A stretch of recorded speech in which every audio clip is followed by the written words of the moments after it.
Olá, pessoal. Desautonomia e sintomas digestivos. Existe associação? Então, primeiro, o que é desautonomia? Desautonomia é um desequilíbrio dos sistemas nervosos autônomos.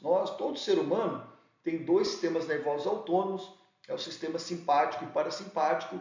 Eles controlam diversas funções para a gente, como frequência cardíaca, pressão arterial, temperatura corporal, digestão e etc.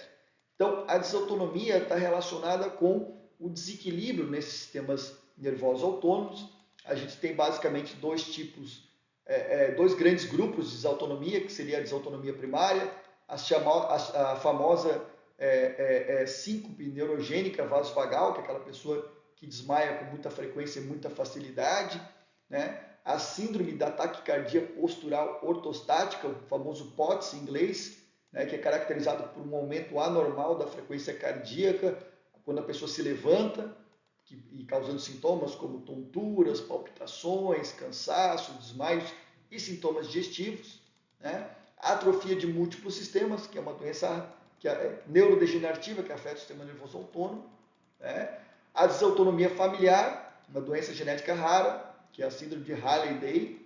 Essa é muito comum nas pessoas com ascendência judaico-askenazi, tá? E as autonomias secundárias, por exemplo, secundárias ao diabetes, secundária a uma doença autoimune chamada síndrome de Sjögren, a um lúpus eritematoso sistêmico, a uma doença de Parkinson, né? As síndromes de hipermobilidade, principalmente a síndrome de Ehlers-Danlos, também está muito relacionada com a autonomia, desautonomia, principalmente com POTS. Então, o que acontece?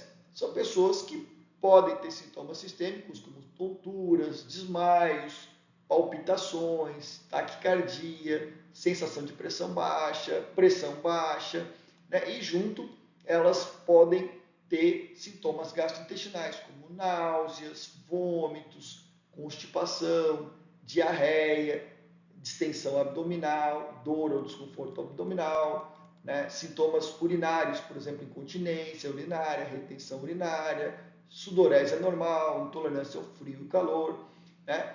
E uma desautonomia que está muito relacionada ao sistema digestivo é o POTS, que a gente chama de síndrome da taquicardia postural ortostática, aquela pessoa que quando levanta, né, tem esse aumento expressivo aí da frequência cardíaca, com sintomas que podem ser sistêmicos ou os sintomas gastrointestinais ali, né, sendo o mais comum as náuseas, as dores abdominais e a distensão, o inchaço abdominal.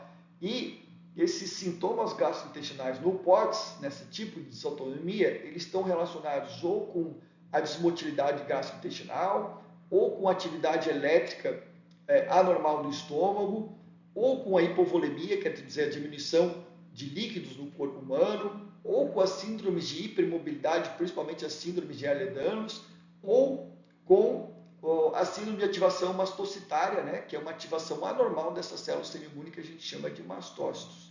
Então, a gente tem que ficar atento, porque muitas vezes a pessoa que tem sintomas gastrointestinais e procura o gastroenterologista, ela pode ter uma situação sistêmica como essa, que a gente chama de desautonomia, e isso é importante ser diagnosticado porque muda completamente a abordagem, né? Quando você diagnostica que a pessoa tem uma desautonomia, a abordagem passa a ser de uma equipe multidisciplinar, né, com vários colegas juntos, como nutricionista, psicólogo, às vezes neurologista, cardiologista, gastroenterologista, enfim, para fazer uma abordagem multidisciplinar para ter um melhor resultado com esse paciente. Então, chamar a atenção que a gente tem que ficar sempre atento nos pacientes com sintomas gastrointestinais, de sintomas sistêmicos, para tentar diagnosticar esses casos. E, né, a gente sabe hoje que as síndromes de hipermobilidade também estão muito relacionadas com sintomas gastrointestinais, também por essa associação com as desautonomias, principalmente da síndrome de taquicardia